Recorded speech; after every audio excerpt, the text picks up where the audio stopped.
Hello everyone, welcome to learning twist.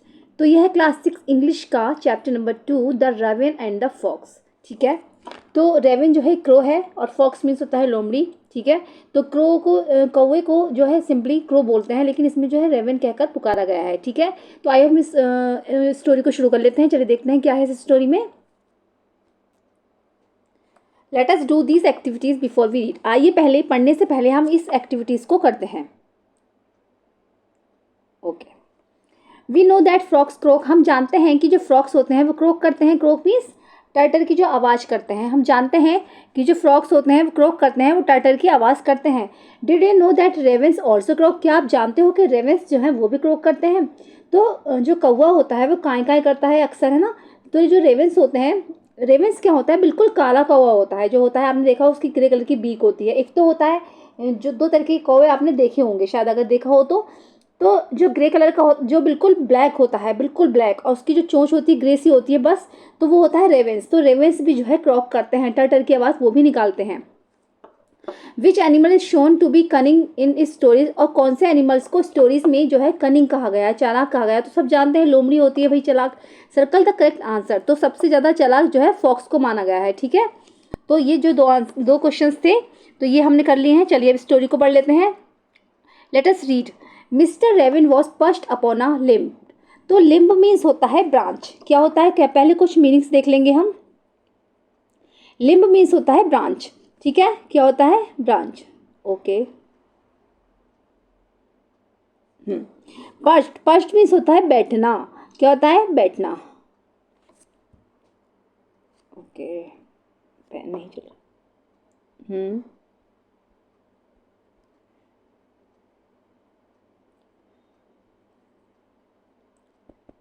Pen ही नहीं चल पा रहा है मेरा, सॉरी। तो बैठना तो आप लोग लिख लोगे, चलो ठीक है ना।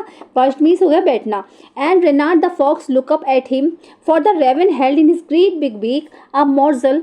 मोर्जल मीन्स होता है निवाला, कहते हैं गस्सा, टुकड़ा। अ पीस ऑफ फूड, है ना, छोटा सा टुकड़ा। A piece of food, morsel. The fox would go for to seek. Seek means होता है खोजना, किसी चीज़ को जैसे कहते हैं ढूंढना। बीक मीन्स होता है चोंच। क्या होता है, चोंच, है ना। हेल्ड मीन्स होता है होल्ड का सेकेंड फॉर्म है ये, यानी उसको पकड़ा हुआ है। एडमायरिंग टोन्स, एडमायरिंग टोन्स का मतलब है बहुत अच्छी आवाज़, प्यारी आवाज़ में, बहुत टोनी मतलब प्यारी टोन्स में वो बोली। ठीक है, तो चलिए इतना कर लेते हैं पहले। Mister Raven was perched upon a limb. Mister Raven जो है वो एक ब्रांच पर बैठा है, मतलब जो कौवा है वो मिस्टर रेवन जो है वो एक ब्रांच पर बैठा है। And रेनार्ड the fox look up at him. और फॉक्स को वहाँ पर रेनार्ड बताया गया है। तो जो फॉक्स है रेनार्ड, वो जो है उसको देख रही है नीचे बैठकर। देखो ये है, ये मिस्टर रेवन है, ये बैठे हैं आराम से। इनकी जो चोंच है इनमें जो है एक मोर्जल है, और ये फॉक्स है जो आराम से उसको देख रही है। ये है Renard. For the raven held in his great big beak. उसकी बड़ी सी चोंच में जो है एक जो है मोर्जल जो है वो पकड़ा हुआ है उसने। The fox would go for to seek. और फॉक्स चाह रही है किस तरीके से वो उसको मिल जाए, वो उसको ललचा ही निगाहों से देख रही है। Said the fox in admiring tones my world. तभी क्या हुआ, फॉक्स ने जो कहा इन एडमायरिंग टोन्स, मतलब बहुत एडमायरिंग टोन्स का मतलब है तारीफ करने की टोन्स में वो बोली। एडमायरिंग मीन्स होता है तारीफ करना, तो तारीफ करने की टोन्स में वो बोली my world sir raven you are a handsome bird. की सर रेवन आप एक बहुत हैंडसम बर्ड हो, बहुत सुंदर पक्षी हो, बहुत हैंडसम बर्ड हो। सच फैदर्स, इतने सुंदर आपके फैदर्स हैं। If you would only sing, अगर आप केवल गाना गा पाते।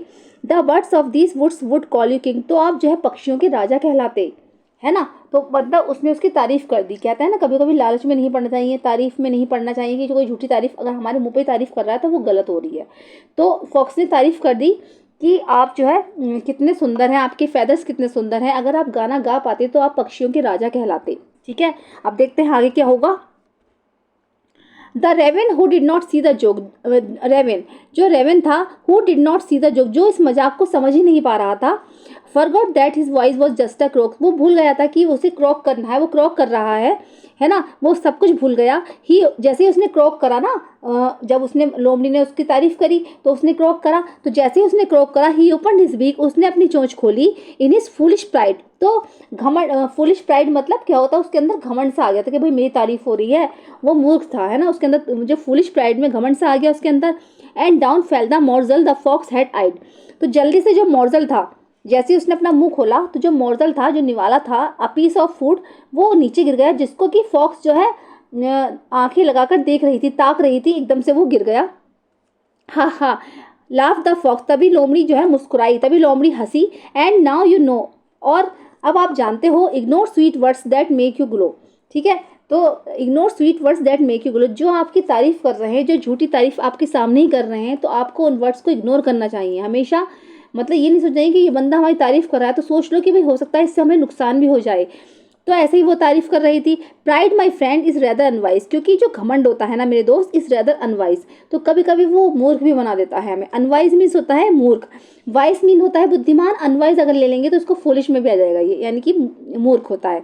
I am sure this teaching is quite a surprise, और मुझे विश्वास है, मैं श्योर हूँ कि ये जो शिक्षा आपको मिली है ये आपको सरप्राइज कर देगी। मतलब अगर आप इसके हिसाब से चलोगे तो आप बहुत अच्छा कहलाओ, क्योंकि कभी भी लालच में नहीं फंसना चाहिए। अगर कोई हमारी झूठी तारीफ हमारे मुंह पे ही कर रहा है तो सबसे पहले सोच लो कि भाई ये क्यों तारीफ कर रहा है, कि हमें इससे क्या नुकसान है क्या नहीं है। हो सकता है इस सामने वाले का इससे फायदा हो रहा हो और हमारा नुकसान हो रहा हो। तो ऐसा ही रेनाल्ड ने करा, रेनाल्ड ने उसकी झूठी तारीफ करी, ठीक है, रेवन की, और रेवन ने सोचा कि भाई मेरी तो तारीफ हो रही है, मैं तो बहुत स्मार्ट हूँ, और जैसे उसने मुंह खोला उसका जो मोर्जल था वो नीचे गिर गया और वो लोमड़ी ने खा लिया। ठीक है, तो देखो कितनी अच्छी स्टोरी रही है ना। इसके जो राइटर हैं जीन डिला फोंटेन, ठीक है, ये याद रखना आप लोग। चलिए अब इसके क्वेश्चन आंसर रह गए हैं, क्वेश्चन आंसर को हम नेक्स्ट वीडियो में कवर कर लेंगे। ठीक है, छोटी सी थी ये। चलिए, तो कैसी लगी जरूर बताइएगा, पसंद आई है तो उसको लाइक करिए, चैनल में फर्स्ट टाइम विजिट करें तो प्लीज़ सब्सक्राइब करिए, साथ में बेल आइकन भी प्रेस करिए। मिलते हैं नेक्स्ट वीडियो में, थैंक यू सो मच।